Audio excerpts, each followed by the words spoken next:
안녕하세요. 트렌드 코리아 톡톡 진행을 맡은 고혜림입니다. 이번 첫 순서부터 정말 길에서 보기만 해도 이 강렬한 인상에 잊을 수가 없는 비주얼의 소유자, 그리고 중후한 멋진 목소리의 주인공입니다. 가수 유진님과 함께 그분에 대해서 알아보는 시간 가져보도록 하겠습니다. 안녕하세요.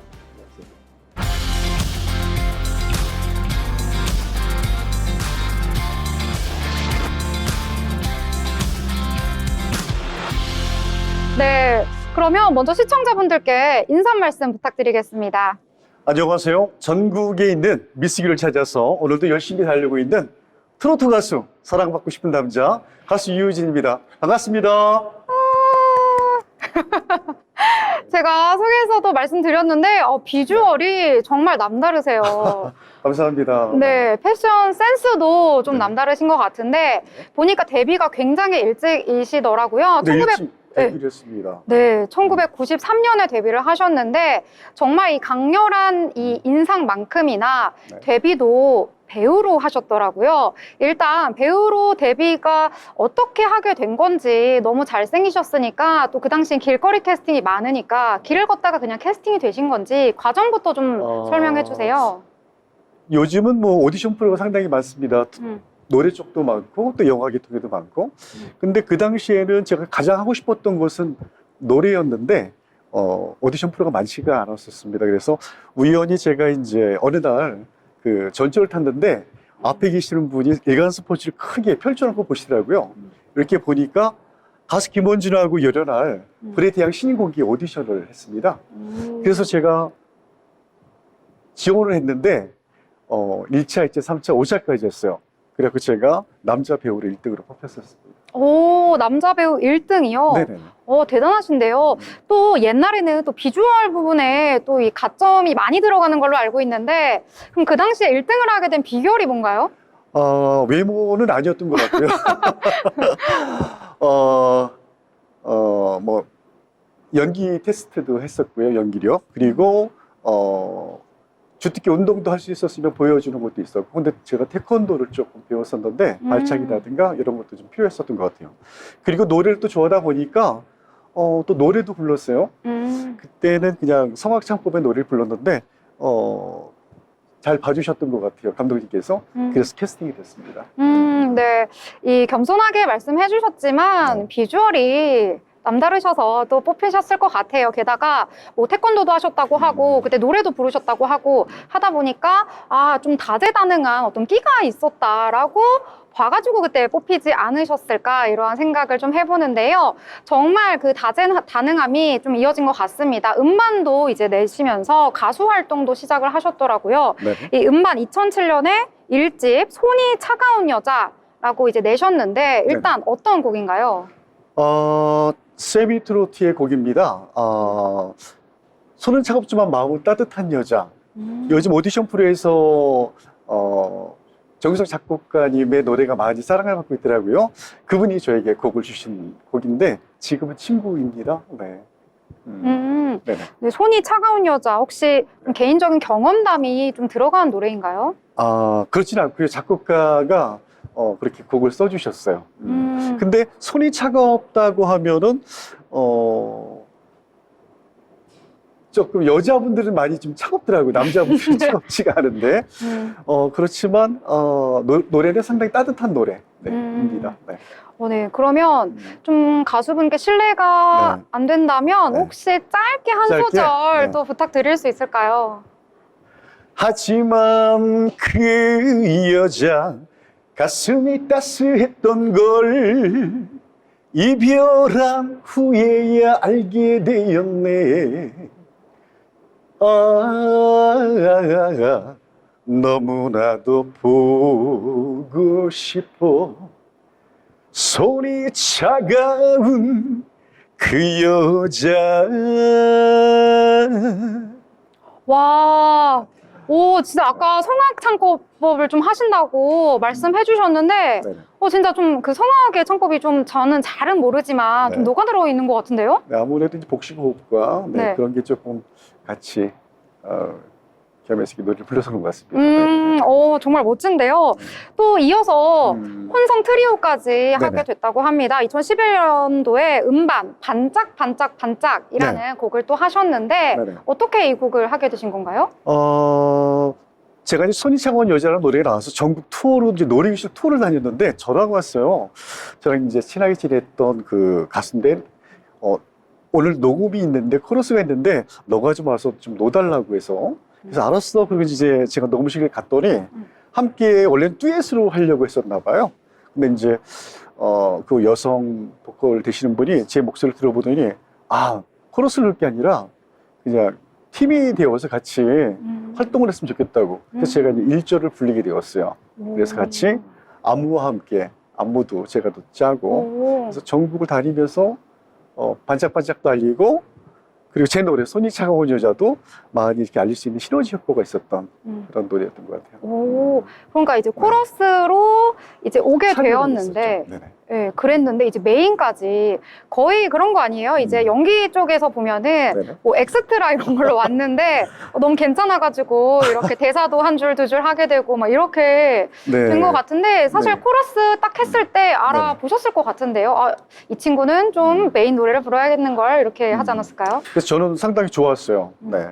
아무래도 이제 신인이었기 때문에 방송도 잘 몰랐었고 그랬는데 그 선배님께서는 방송을 많이 활동했던 분이라서 저에게 많이 도움이 됐었던 것 같아요. 네, 음악 활동에 있어서. 네, 이렇게 혼성 트리오 음반까지 내시고 정말 활발하게 활동을 이어오고 계신데요. 네. 또 2014년에 음반을 또 내셨습니다. 이름이 굉장히 친숙해요. 미숙이 연분홍이라는 곡을 내셨는데 네. 이 곡들은 또 어떤 곡인지 또 시청자분들께 소개해 주시면 좋을 것 같아요. 이 노래는 좀 빠른 템포의 세미트로트 곡입니다. 또 작곡해 주셨던 분이 또 정희성 씨가 또 해주셨어요. 누구에게나 그립고 보고 싶은 그런 추억이 있지 않습니까? 네. 미숙이라는 이름이 하나의 모델이 되어서 이렇게 세월이 많이 간 다음에 잘 살고 있을까? 그렇지만 한번 보고 싶은데 나의 첫사랑이었을 것도 같은데 그런 추억의 스토리가 있는 세미트로트의 곡입니다. 그럼 연분홍은 또 어떤 곡이에요? 연분홍도 이렇게 경쾌한 리듬에 아주 사랑스러운 노래예요. 네. 사랑인가요, 사랑인가요? 바람처럼 내게 온 당신, 그리고 내 가슴을 넘친 당신, 연분홍 사랑 이렇게 가사가 되는데, 네네. 결혼 축가로도 많이 불러요. 정말요? 네, 네네네. 이 가사를 지금 그냥 읊어만 주셨는데 네네. 굉장히 시적이라고 지금 느껴지는데요. 그래요? 네. 이 가사는 이제 방송국의 국장님께서 가사를 써주셨고, 작곡은 이제 우리 친구가 또 만들어주고 그랬습니다. 네. 이 곡도 또 안 들어볼 수가 없으니까 혹시 두 곡 중에 네네. 한 곡 좀 짧게 또 부탁드려도 될지. 네. 연분홍 한번 해볼까요? 네, 너무 네. 좋습니다. 사랑하나 봐, 사랑하나 봐, 모르시나 봐, 모르시나 봐, 내 가슴을 훔친 당신, 연분홍 사랑. 어떡해. 저 네. 보시면서 네네. 갑자기 이렇게 막 얼굴 사랑하나. 빨개졌어요. 정말요? 저 네네. 깜짝 놀랐어요. 네네. 심쿵했잖아요. 네. 저 정말 이렇게 뭐 귀여운 노래라고 해야 되나요? 사랑스러운 노래도 하시고 사랑스러운 네. 이 중후한 목소리로 이 성악 기반의 이 세미트롯을 모두 다 이제 섭렵을 하셨는데요. 네. 이 보니까 또 아까 계속해서 언급해 주신 이 작곡가 겸 친구분이신 이 정희송 작곡가님과 함께 네네. 이 계속해서 투어를 좀 다니고 있다고 하더라고요. 네, 그 친구는 원래 이제 작곡만을 했었는데, 제가 음반을 내고 한 2년 있을 때, 노래하니까 좋으냐? 그러더라고요. 그래서 내가, 친구다 보니까 반말도 하게 되죠. 너도 원래 꿈이 가수였잖아. 너 음반 내서 해야지. 나는 너가 나의 어깨에 노래의 날개를 달아줘서 전국을 다니면서 노래는 너무 행복해. 너도 꿈을 이루어야지 했는데, 그 친구가 이제 다시 음반을 만들었죠. 그래서 같이 이제 투어 콘서트를 2008년도부터 지금까지 계속 하고 있고, 최근에는 이제, 강진 마량에서 이렇게 이제 크고 작은 이렇게 콘서트도 했었고요. 그리고 한 3년 전에는 부산 KBS홀에서 또 이제 같이, 선생님한테 곡을 받았던 뭐 장윤정 씨도 있고, 송대관 선배님도 계시고, 많은 분들이 함께 콘서트를 또 30주년 콘서트도 했습니다. 그리고 해외 공연도 같이, 중국에 있는 청도에서 또 콘서트도 했었고요. 네. 정말 다양하게 활동을 많이 하셨네요. 네. 좀 다음에 어떤 공연이 또 있을지 이 부분도 좀 궁금해지는데요. 혹시 다음 계획이 있으실까요? 선생님하고는 계속 이제 투어 콘서트 같이 하고 있는데 요즘은 또 이제 코로나 이후에 여행을 또 많이 다니시더라고요, 우리. 관광하시는 분들도 많고. 그래서 최근에는 6월 달에는 백두산 힐링 콘서트를 모 방송국과 함께 다녀왔고요. 그리고 이제 그 하이난, 중국의 하이난 공연이 이제 좀 잡혀 있어서 그것도 준비하고 있고, 해외 공연을 많이 다녀왔습니다. 오, 네. 와, 블라디보스톡, 해외로까지. 러시아도 갔다 왔고요. 그리고 이제, 일본의 베프, 온천 지역 되게 유명하잖아요. 거기도 네. 이제 행복 콘서트도 다녀오고, 그래서 콘서트 위주로 많이 활동을 하고 있습니다. 네. 들어보니까 해외로까지 진출을 하셔가지고 네. 굉장히 활발하게 활동을 하고 계신데요. 좀 가수로서 뭐 네네. 데뷔는 배우로 하셨지만 가수로 오랜 기간 활동하시면서 좀 느꼈던 점이나 아니면 뭐 소회 같은 게 있을 것 같은데 그 점도 굉장히 궁금합니다. 제가 이제 어린 시절에 가수의 꿈을 키웠었기 때문에 먼저 연기로는 데뷔를 했지만 나의 꿈을 이루어가는 그러한 과정이거든요. 그래서 큰 무대든 작은 무대든 늘 쓸 때마다 기쁘고 그리고 제가 노래를 하고 있는 이 시간이 너무나 행복하고 그 노래는 저에게 꿈을 이루어주는 것도 있지만 저에게 기쁨과 행복을 더 많이 주는 것 같습니다. 네네. 음악을 하실 때 기쁨과 행복을 느끼시고 아까 하셨던 말씀 중에 좀 인상 깊었던 게 네. 그 작곡가 친구분께 음악으로 너가 나한테 날개를 달아줬다 이렇게 말을 해주셔가지고 네네. 진심이 좀 느껴졌는데요. 네네. 자, 그렇다면 또 가수 활동 계속 앞으로 또 하실 거잖아요. 그렇죠. 앞으로의 또 목표나 꿈이 있으실 것 같아요. 많은 가수가 있지만 사랑을 받아서 제가 딱 갖는 그런 가수가 아닌 사랑을 받아서 사랑을 나누고 베풀 수 있는 그런 가수가 되고 싶고 그리고 노래로서 많은 사람들에게 좀 힘도 드리고 싶고요. 그리고 기쁨과 행복을 함께 좀 주는 그런 가수가 되고 싶은 게 저의 그런 마음입니다. 네네. 더 열심히 노력을 해서 국민 가수가 되는 게 또 저희 꿈입니다. 네. 많은 사람 부탁드립니다. 부탁드리겠습니다. 네. 네. 시청자분들께서도 굉장히 궁금하시고 관심이 많이 갈 것 같습니다. 자, 오늘 이렇게 다양한 이야기 좀 나눠봤는데요. 네네. 그래도 제가 질문하지 못한 혹시 유진님께서 좀 시청자분들께 한 말씀 네. 하고 싶은 게 있으시다면요? 저는 평생 음악과 함께 노래를 부르면서 살아왔는데 요즘 뭐 건강하게 이렇게 많이들 오래오래 사시잖아요. 근데 이제 뭐 운동도 좋고 건강식도 좋은데 이 노래가 건강에 상당히 좋은 것 같아요. 그리고 만병통치약인 것 같습니다. 스트레스도 네 없을 수도 있고요. 그리고 늘 노래 함께 음악과 함께 하면 기뻐서 더 건강해지는 것 같아요. 그래서 노래를 많이 듣고 많이 부르시면 무병장수하실 것 같고 그리고 즐겁게 행복하게 함께 사실 것 같습니다. 노래 네. 많이 사랑해 주세요.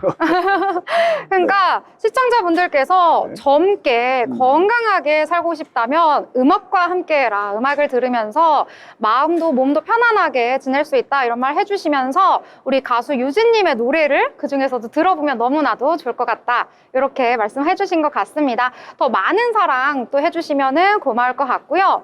오늘 가수 유진님과 다양한 이야기 함께 나눠봤습니다. 데뷔 과정부터 시작해서 음반 이야기까지 또 앞으로의 꿈과 최종 목표에 대해서도 함께 이야기해봤는데요. 이 다재다능한 가수 유진님과는 여기서 마무리 짓도록 하겠습니다. 함께 해주신 유진님 감사합니다. 감사합니다.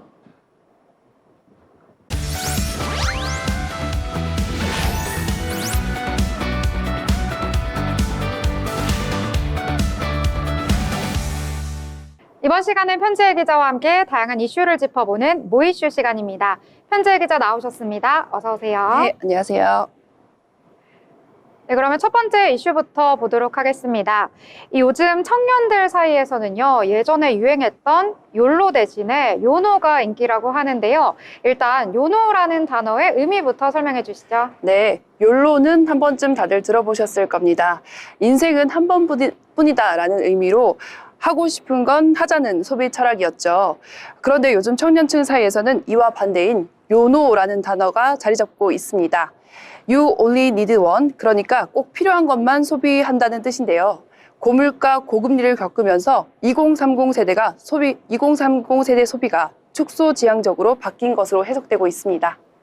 네. 이 물가도 많이 오르고 있고, 최근 들어서 금리도 오르고 있어서 좀 부담이 되지 않나 이런 생각이 좀 드는데요. 특히 청년들의 이 구체적인 예시 어떤 것들이 있을까요? 네, 그렇습니다. 한 예로 청년들의 외식과 수입차 구매가 줄고 간편식 구매가 크게 늘었습니다. 한 끼에 10만 원이 넘는 고급 오마카세나 파인다이닝이 대신 저렴한 식사를 선택하는 모습인데요. 또한 택시 대신 대중교통을 이용하는 비율도 높아졌다고 합니다.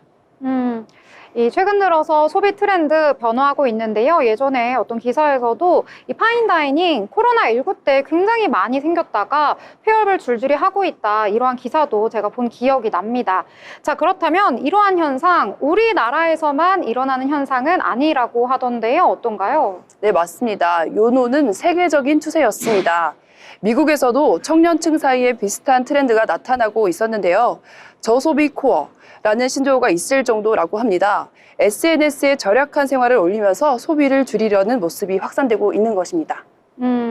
우리나라에서 이러한 변화가 나타나고 있는데 이것은 또 일본의 이 미니멀 라이프에 영향을 받았다는 이야기도 나오고 있습니다. 네, 일본의 미니멀 라이프가 이 트렌드와 비슷한 문화로 좁혀지고 있는데요. 물건을 최대한 줄이고 꼭 필요한 것만 갖추자는 삶의 방식입니다. 일본에서도 이런 문화의 소재를 다룬 만화나 드라마가 인기를 끄고 있는 것을 보시면 비슷한 문화가 몇 년 전부터 이어져 오고 있는 것을 알 수가 있습니다.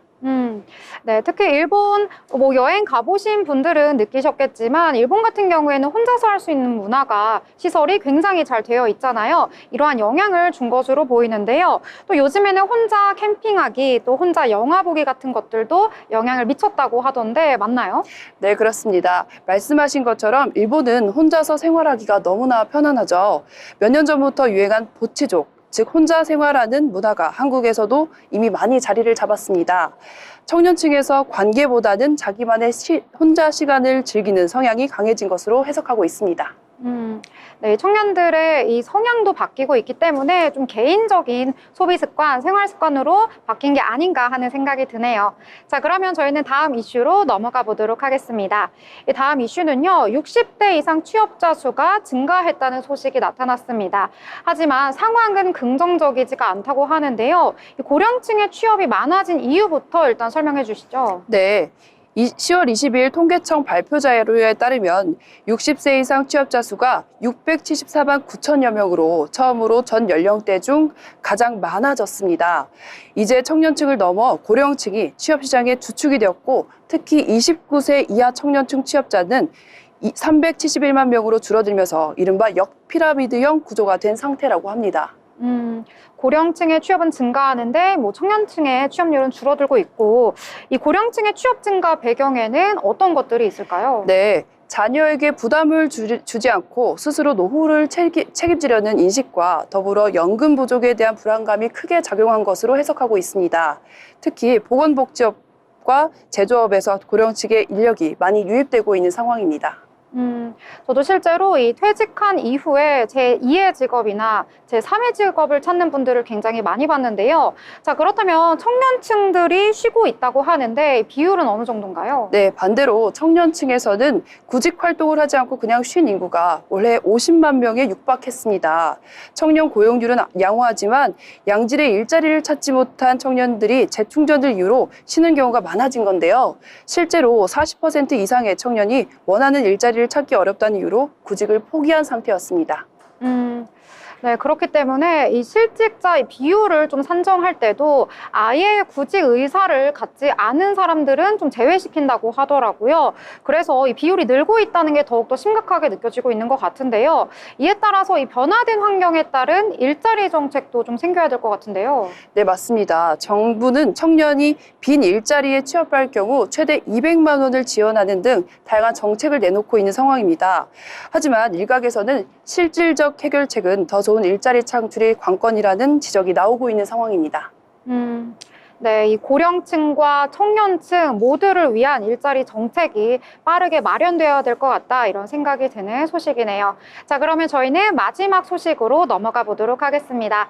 마지막 소식은 조금 즐거운 이야기인데요. 이 K푸드와 한국 문화가 글로벌 시장에서 굉장히 큰 인기를 끌고 있습니다. 이와 더불어서 최근에는 이 로제와 브루노 마스의 협업곡이 굉장히 큰 인기라고 하는데요. 네, 이번에 로제와 브루노 마스가 협업한 아파트라는 곡이 세계적으로 큰 인기를 끌면서 빌보드 핫백에 8위를 기록하기도 했었죠. 그야말로 돌풍을 일으키고 있었습니다. 또 이 곡은 한국의 술자리 게임을 소재로 하고 있어 한국인뿐만 아니라 외국인들에게까지도 밈과 챌린지로 전 세계에 확산되고 있습니다. 특히 미국의 유명 패션 잡지사의 유튜브에서 로제가 소맥과 그 김치볶음밥을 만드는 장면이 등장하면서 더욱더 팬들 사이에서 화제가 되고 있는 상황입니다. 네. 이 K-팝도 굉장히 인기를 끌고 있는데, 최근 들어서 이 뮤비 속에 나오는 이 소주, 소맥 제조하는 모습을 보고 소주가 굉장히 큰 수출을 하고 있다고 하더라고요. 네, 맞습니다. 한국 소주 수출은 지난해 1억 달러를 넘기면서 2년 연속 증가세를 보였습니다. 로제와 브루노 마스의 곡이 인기를 끌면서 한국 소주 브랜드가 해외에서 더욱더 주목을 받고 있는데요. 소주 기업들은 소주와 잘 어울리는 전통 안주 조리법까지 영상으로 제작해 시장에 적극 홍보하고 있는 상황입니다. 앞으로도 K푸드와 한국 술 문화에 대한 관심이 소주 수출에 긍정적인 영향을 미칠 것으로 보고 있습니다. 네.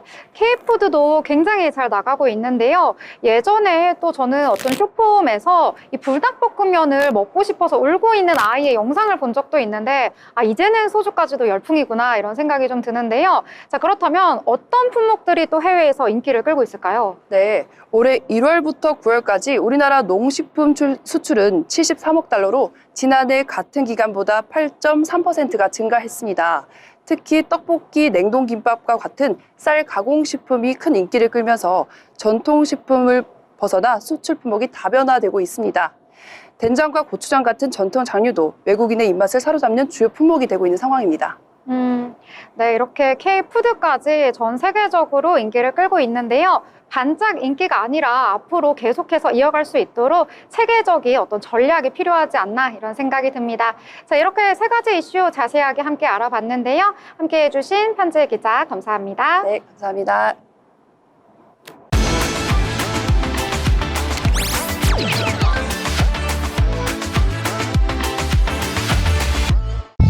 준비 시작. 所以这个世界少了你，所以你已经走远了吗？但是我依然能感受你，还是那么的熟悉。 네, 트렌드 코리아 톡톡 시청자 여러분, 안녕하세요. 저는 중국 연변에서 감독으로 활동하고 있는 허창우라고 합니다. 예, 이번에 한국 가수 우리 마하 씨의 뮤직비디오를 제작하게 되어서 너무 영광스럽고, 그리고 저한테도 너무 좋은 기회라고 생각을 합니다.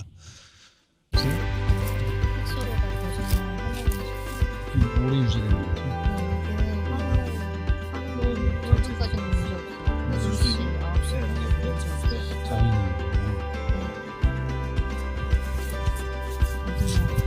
누구지 않아?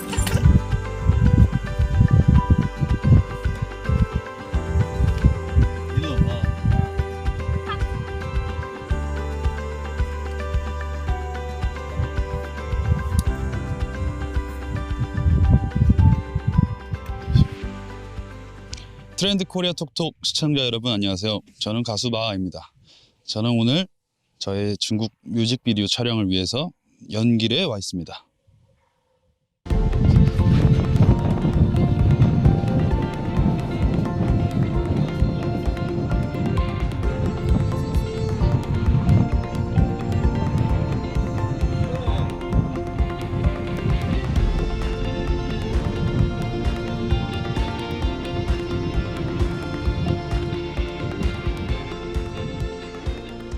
트렌드 코리아 톡톡 观众朋友大家好。 3、2、1，开始 ，Action！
지금 봐. 네, 가세요.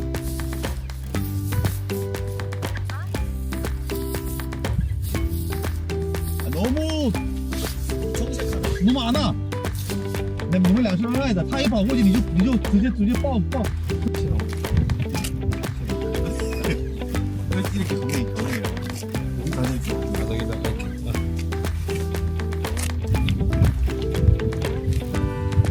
자, 지금부터는 즐거운 거 하나도 없어요.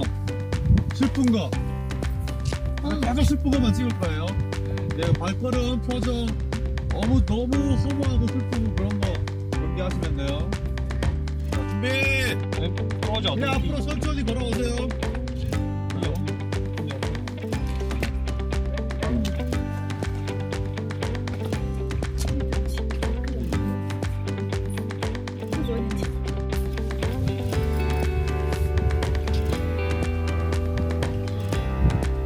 손도 주머니에 손도 넣어봐요. 아니 그냥 봅시다.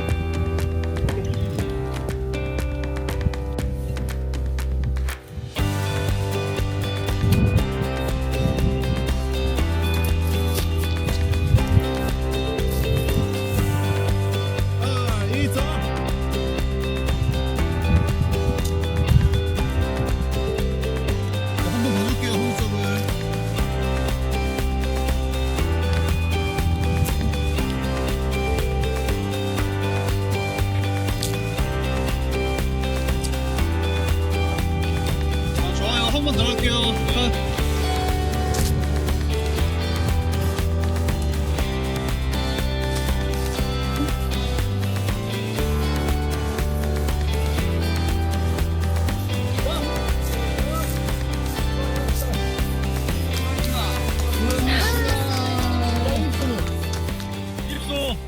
이번에 준비 중인 음원은 재라는 노래고요. 재 말 그대로 잿더미 할 때 그 재고요. 사랑하는 사람이 죽었을 때 그 아프고 슬픈 그 감정을 최대한 담아냈고요. 여기 중국에서까지 와서 열심히 지금 촬영하고 있으니 여러분들 앞으로 많은 기대 바랍니다.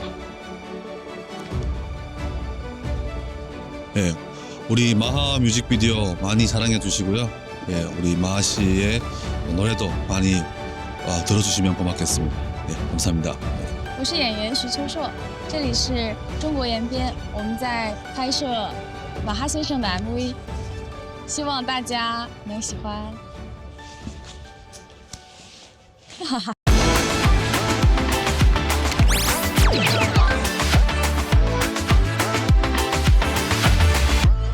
네, 이번 시간은 이재규 기자와 함께 다양한 건설과 부동산 이슈를 알아보는 시간이죠. 마켓 트렌드 시간입니다. 이재규 기자 나오셨습니다. 어서 오세요. 네, 안녕하세요. 네, 오늘은 핫한 분양 소식에 대해서 알려주신다고 합니다.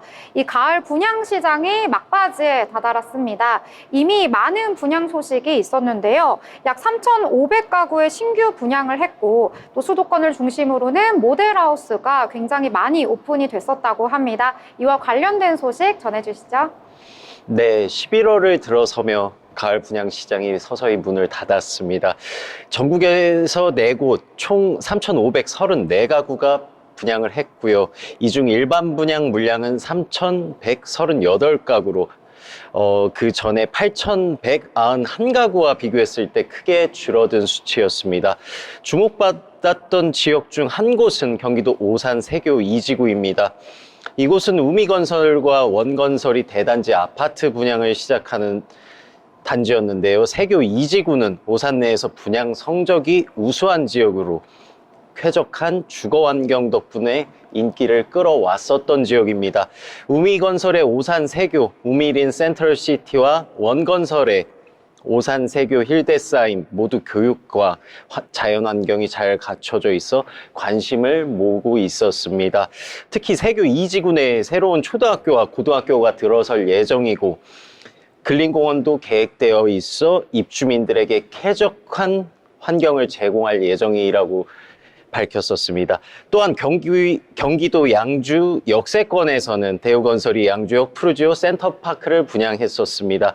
이 단지는 수도권 전철 1호선 양주역이 도보권에 있어 편리한 교통망이 있고 특히 향후 GTX C 노선이 개통되며 서울로의 접근성이 더욱 개선될 전망입니다. 예, 수도권 4곳과 지방 두 곳에서도 모델하우스가 오픈했었습니다. 경기 양주시 덕계동의 한신공영 덕계역 한신더유 포레스트, 그리고 광명시의 미니 신도시급의 택지 개발 사업으로 유명한 구름산 지구에 광명, 유승, 한내들, 라포레 등 다양한 단지가 문을 열며 분양을 본격적으로 했었습니다. 그리고 저번에 제가 한번 소개해드렸던 의왕시의 고천지구 대방건설의 의왕고천 디에트르 센트럴 모델하우스도 오픈을 했었습니다. 지방에서는 울산 중구와 강원 강릉시에서도 신규 단지가 분양을 하면서 가을 시장의 분양 막바지 열기를 더했었습니다. 굉장히 많은 단지들이 분양을 했고 인기를 끌었는데요. 이렇게 많은 분양 정보들을 시청자분들께서 접하더라도 너무 정보가 많다 보니까 도대체 어느 부분을 중점적으로 보고 내가 청약을 넣어야 할지 이 부분이 좀 고민이 될 것 같습니다. 기자님이 보시기에는 이렇게 많은 이 청약을 할 수 있는 단지들 중에서 예. 어떤 포인트에 가장 집중을 해서 선택을 해야 될까요? 예, 저 같은 경우는 좀 매머드급 단지, 세대수가 어느 정도 있느냐를 많이 생각할 것 같고, 그리고 역세권과 가까우냐, 그리고 자기가 살고 있는 본인 지역의 인접성을 좀 따질 것 같습니다. 일단 좀 대단지여야 되고 아무래도 좀 세대수가 커야 아무래도 관리비도 좀 줄어들고 좋다 보니까 이런 부분도 말씀해 주신 것 같고 뭐 역세권, 교통도 빼놓을 수 없다 이런 이야기를 해 주신 것 같습니다. 자, 이렇게 여러 가지를 고려해서 이번에 서울의 청약이 굉장히 또 인기였다고 합니다. 1순위 평균 경쟁률이 140대 2를 넘어서 가지고요. 이번에 만약에 당첨이 된다면 정말 하늘의 별따기다 이러한 이야기도 나왔는데요.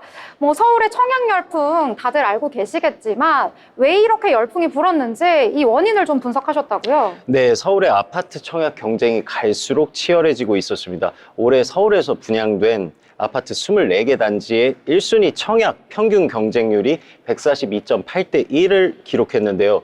높은 시세 차익과 함께 공급 부족 문제가 복합적으로 작용하면서 청약 수요가 급증하고 있었습니다. 대표적인 사례로 최근 분양한 서울 송파구의 잠실 레미안 아이파크가 있었습니다. 이 단지는 1순위 청약에서 307가구 모집에 82,487명이 몰리며 평균 경쟁률 268.7대 1을 기록했습니다. 특히 전용 59제곱미터 A타입은 591.2대 1이라는 역대급 경쟁률을 보였었는데요. 공공분양 시장에서도 청약 열기가 뜨거웠었습니다. 올해 서울에서 최고 경쟁률을 기록한 단지는 동작구 수방사 인근에 공급된 LH에서 공급한 공공분양 주택입니다. 22가구 모집에 무려 25,253명이 신청해 경쟁률이 1,147.9대 1을 기록했었는데요. 부동산 전문가들은 이 같은 청약 경쟁 과열의 배경으로 서울 주택 공급 부족 문제와 높은 시세 차익 기대감을 꼽았습니다. 여기에 건설 자재비 인건비 상승에 따른 분양가 상승도 주요 원인으로 따졌는데요. 주택도시보증공사에 따르면 서울 민간 아파트 3.3제곱미터당 평균 분양가는 4,424만 원으로 청약 경쟁률 상승을 부추기고 있었습니다. 게다가 내년 수도권 아파트 입주 물량은 26% 이상 줄어들 전망이기에 전문가들은 이러한 공급 감소가 청약 경쟁을 더욱 심화시키고 주택 가격에도 영향을 미칠 수 있다고 경고하고 있습니다. 네.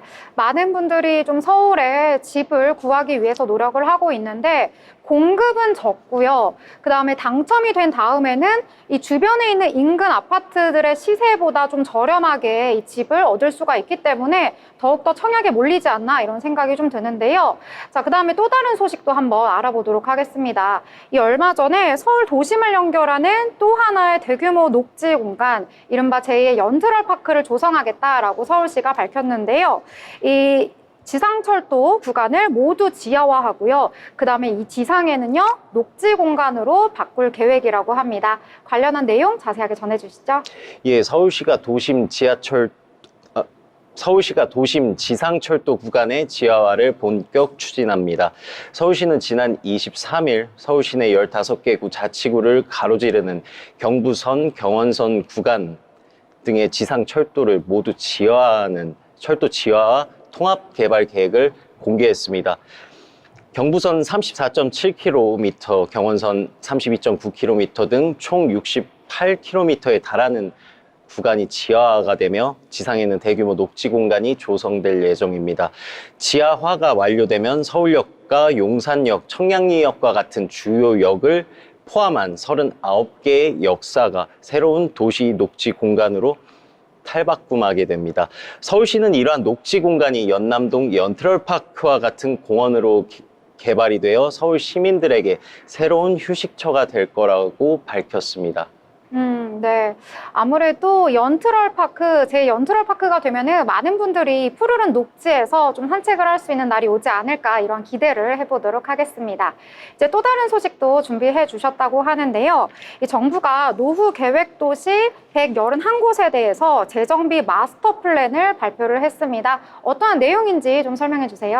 네, 국토부는 전국의 노후화된 1기 신도시를 비롯한 계획도시 111곳을 재건축으로 하는 기본 방침을 발표했습니다. 화면에 보시는 바와 같이 이 노후계획도시 정비기본 방침은 지자체가 수립하는 구체적인 정비 계획의 가이드라인을 제공하며 자족 기능을 강화하는 산업 경제 활성화 계획을 주요 내용으로 포함하고 있습니다. 국토부는 용적률을 최대 150%까지 상향해 노후계획 도시의 인프라와 주거 환경을 개선할 방침입니다.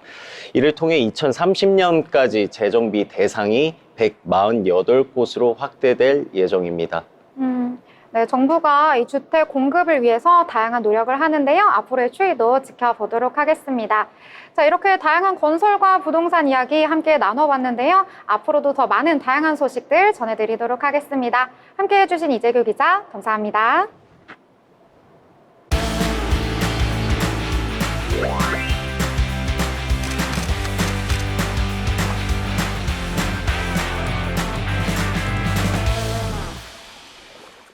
네, 이번 시간은 전국의 핫플, 전시, 축제 등을 알아보는 시간이죠. 트렌드 어디 갈까 시간입니다.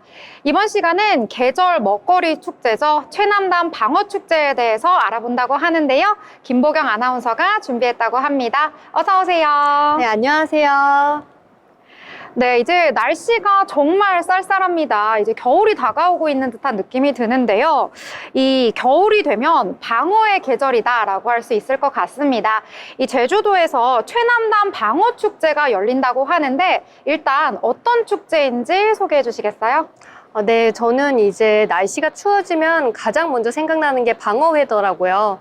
평소에도 이제 회를 많이 좋아하는데 그 중에서도 이제 겨울 방어, 이제 겨울만 되면은 꼭 빼놓지 않고 챙겨 먹는 제철 먹거리인데요. 제주도의 이제 최남단이죠. 제주도 최남단 모슬포가 방어잡이로 굉장히 유명한 곳이라고 합니다. 모슬포항은 제주도의 최남단 포구이면서 마라도를 가기 위한 항구이기도 한데요. 모슬포의 겨울 방어는 바람이 모질고 물살이 센 바다를 헤엄치느라고 몸집이 더 크고 살이 단단하다고 합니다. 그만큼 맛도 더 좋겠죠? 네, 방어가 제철인 11월 28일부터 12월 1일까지 제주도 모슬포에서 최남단 방어축제가 열리는데요. 무려 2001년부터 20년 넘게 진행된 축제라고 합니다. 매년 15만 명에서 20만 명의 관람객이 몰려드는 아주 굉장히 인기 있는 제주도의 행사라고 합니다. 네. 매년 15만 명에서 20만 명이면 정말 많은 분들이 찾는 것 같은데요. 이 제주도 바다를 풍경으로 먹는 이 방어회, 정말 생각만 해도 군침이 도는데요. 자, 그렇다면 이 행사장에 가서 방어회도 먹을 수가 있는 건가요? 네, 물론이죠. 이제 방어축제에 방어 맛보기가 빠지면 안 되겠죠. 이제 제주도의 이제 모슬포항 행사장을 찾는 모든 분들에게 대방어를 무료로 시식할 수 있는 기회를 제공해 주신다고 해요. 뿐만 아니라 싱싱한 방어회뿐만이 아니라 다양한 방어 요리까지도 무료 시식할 수 있게 준비가 되어 있다고 하는데요. 방어 요리뿐만 아니라 방어 외의 수산물까지 무료 시식이 가능하다고 합니다. 역시 제주도 민심 너무너무 푸짐하다는 생각이 드는데요. 방어회를 저렴하게 판매하는 코너까지 준비되어 있다고 하니까요. 행사장에서 무료 시식하시면서 방어 너무 맛있는데 집에 가져가서도 먹고 싶다 이렇게 생각하시는 분들 이제 무료 시식 코너만 열심히 먹지 마시고 저렴하게 판매하는 곳에서 구매 잘 해가시면은 이제 맛있게 집에서도 드실 수 있습니다. 네. 방어회 좋아하시는 분들 굉장히 많으실 것 같아요. 이 무료 시식까지 할 수 있고 또 저렴하게 가져갈 수 있다고 하니까 꼭 한번 방문해 보시면 좋을 것 같은데요. 이 축제에서는 이 무료 시식회 외에도 다양한 행사가 준비되어 있다고요? 네, 맞습니다. 이제 제주도에 아주 굉장히 큰 행사인 만큼 무대 행사도 다양하게 준비가 되어 있는데요. 해녀들의 공연을 비롯해서 지역 공연팀의 공연과 방어 가요제가 준비되어 있다고 합니다. 방어 축제 특설 무대에서 화려한 개막식, 그리고 공연, 경품 추첨 등 다양한 행사가 준비되어 있다고 하는데요. 아직 공개되진 않았지만 초대 가수분들도 방문하실 예정이라고 합니다. 또 축제 셋째 날에는 디제잉 공연도 있고요. 마지막 폐막식 때는 신나는 불꽃놀이까지 준비되어 있다고 하니까요. 여러분 하루도 빠짐없이 참여해 보시면 좋을 것 같습니다. 네. 이 제주도 이 모슬포항에서 무료로 방어도 먹고 또 방어 외에 다양한 축제, 밤에는 또 불꽃놀이까지 생각만 해도 너무 낭만적인데요. 이 축제에 참여할 때 이 보는 거 외에도 먹는 거 외에도 내가 직접 몸으로 체험하는 것도 있으면 참 좋을 것 같은데 혹시 어떤 프로그램이 준비되어 있을까요? 네, 이제 제주도 모슬포항 최남단 방어축제의 백미라고 할 수 있는 체험 행사가 있는데요. 바로 맨손으로 방어 잡기 행사입니다. 방어를 맨손으로 잡아볼 수 있는 행사인데요. 체험비 2만 원만 지불하면 가슴장화와 장갑 등 물품도 대여를 해주신다고 해요. 맨손으로 살아 움직이는 방어를 직접 잡아서 가져갈 수 있다고 하는데요. 그 자리에서 즉석으로 회를 떠주시거나 구이를 만들어 주실 수도 있다고 합니다. 또 어린이를 위한 맨손 방어 잡기 행사도 있어서 가족 단위로 놀러 가시면 참 좋을 것 같다는 생각이 드네요. 맨손으로 방어 잡기 좀 부담스럽다 이렇게 생각하시는 분들 가두리에서 낚시 체험도 가능하고요. 방어 경매 체험도 가능하니까요. 축제에 가셔서 꼭 체험해 보시면 좋겠습니다. 와, 이 맨손으로 방어 잡는 거 이거 좀 흔한 경험 아니잖아요. 가 보셔가지고 직접 해보시면 너무 좋을 것 같고요. 저는 특히나 좀 관심이 가는 게 방어 경매 체험도 가능하다고 하니까 이것도 굉장히 재미있을 것 같다 이런 생각이 좀 드네요. 다른 혹시 즐길 거리 또 다른 체험 어떤 것들을 또 할 수 있을까요? 네, 다양한 행사가 준비되어 있는데요. 뿔소라쟁 탈전, 해녀 태왕 만들기, 틱톡 챌린지, 먹방 대회 등 다양하게 체험할 수 있는 프로그램들이 준비되어 있습니다. 또 포토존도 다양하게 준비가 되어 있다고 하니까요. SNS용 인증샷 꼭 찍고 오시길 바랍니다.